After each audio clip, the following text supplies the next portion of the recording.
तो महाडीबीटी का scholarship form fill करने के बाद एक्चुअल में जो स्कॉलरशिप है वो कितने दिन बाद आती है, कब तक आपके बैंक अकाउंट में आपकी जो स्कॉलरशिप है वो आएगी, तो इसके बारे में गाइज मैं आपको इस वीडियो में जो है वो इन्फॉर्मेशन दूंगा। इसके अलावा कुछ इंपॉर्टेंट चीज़ें भी बताऊंगा ताकि आप कोई भी जो मिस्टेक है वो ना करिए, तो वीडियो पूरा एंड तक देखते रहिए। तो सबसे पहले गाइज कुछ इंपॉर्टेंट चीज़ें मैं आपको बता देता हूँ। देखो, महाडीबीटी का जो ऑफिशियल पोर्टल है इसके काफ़ी सारे फेक वेबसाइट्स भी बने हुए हैं, तो जब भी आप फॉर्म फिल करोगे तो थोड़ा ध्यान रखना, या फिर अगर आपको ऑफिशियल वेबसाइट समझ में नहीं आ रही है तो डिस्क्रिप्शन में मैं लिंक दे दूंगा एंड टेलीग्राम पे भी मैंने लिंक दी है, वो आप ज्वाइन कर सकते हो। वहाँ पे आपको ऑफिशियल वेबसाइट्स की जो लिंक्स है वो मिल जाएगी एंड वहीं पे अपना जो फॉर्म है वो फिल करिएगा। साथ ही में जब आप फॉर्म फिल करोगे तो सारे ओरिजिनल डॉक्यूमेंट्स हमें अपलोड करना होता है, जेरोक्स अपलोड मत करना, नहीं तो आपका फॉर्म जो है वो रिजेक्ट होने के जो चांसेस है वो रह सकते हैं, तो इसका ध्यान रखना।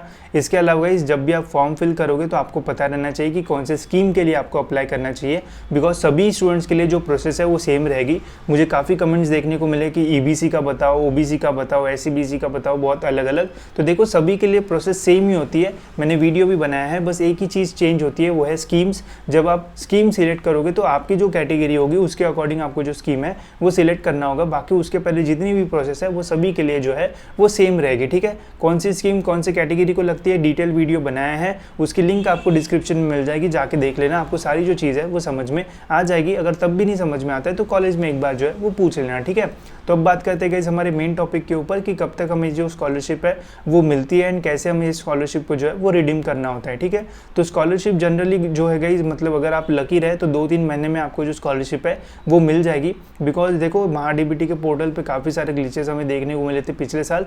किसी की जो स्कॉलरशिप है, मतलब पिछले साल की स्कॉलरशिप अभी तक जो है वो नहीं आई है, मतलब जो कॉलेज को स्कॉलरशिप है वो चली जाती है, स्टूडेंट्स के अकाउंट में आने को जो है वो टाइम लगता है। तो इसके लिए गाइस 2-3 चीज़ों का आप ध्यान रख सकते हो। जो बैंक अकाउंट है वो आप अच्छे बैंक में ओपन कर सकते हो, नेशनलाइज बैंक या फिर प्राइवेट वाली जो अच्छी बैंक होती है, ऐसे बैंक में अपना बैंक अकाउंट ओपन मत करो जो कि बहुत छोटी है एंड जो कि बस लिमिटेड एरियाज़ में अवेलेबल है, तो उस कंडीशन में फिर प्रॉब्लम हो सकता है। तो थोड़ी अच्छी बैंक में अपना अकाउंट ओपन करो तो प्रॉब्लम नहीं आएगा।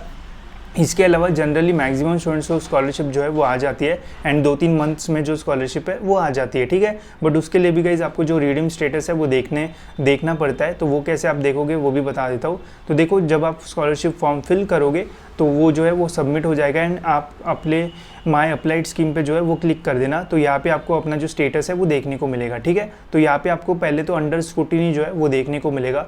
जैसे ही आप अपना फॉर्म सबमिट करोगे तो आपको एक टेक्स्ट मैसेज भी आएगा कि your form has been successfully submitted.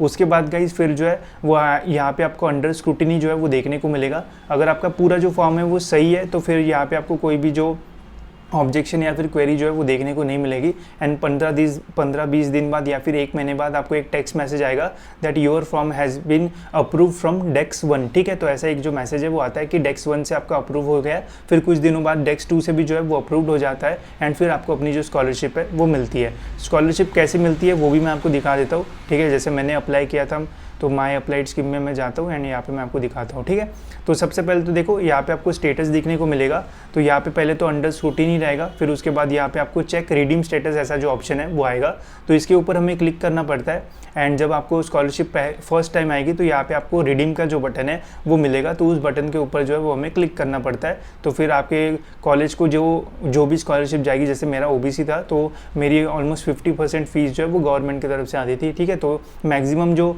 Scholarship है वो कॉलेज को जाती है एंड थोड़े बहुत पैसे जो है वो आपको मिलेंगे। जैसे मुझे 910 रुपये जो है वो मिलते थे मेरे बैंक अकाउंट में, बाकी जितनी भी स्कॉलरशिप है वो कॉलेज को जाती थी, बिकॉज हमारी जो फीस है वो रिड्यूस होती है एंड जो भी फीस रिड्यूस होती है वो फिर गवर्नमेंट हमारा भरता है, तो वो स्कॉलरशिप के जो पैसे है वो कॉलेज को जाते हैं एंड कुछ अमाउंट जो है वो आपको मिलता है। तो ये 2 इंस्टॉलमेंट में स्कॉलरशिप आती है।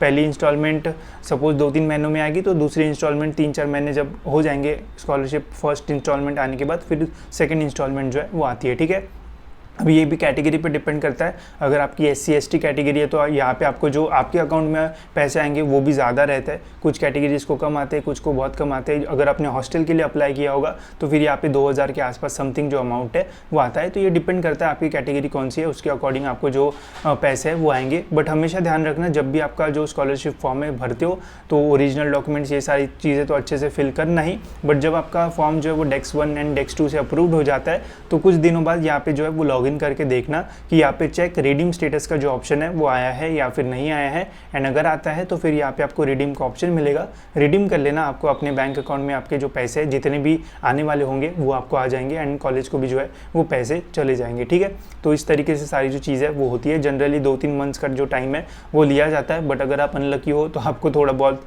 ज़्यादा टाइम भी जो है वो लग सकता है, बिकॉज पोर्टल में थोड़ी जो प्रॉब्लम्स है वो होती रहती है। कॉलेज को जो स्कॉलरशिप है वो तो चली जाती है बट स्टूडेंट्स के अकाउंट में नहीं आती है।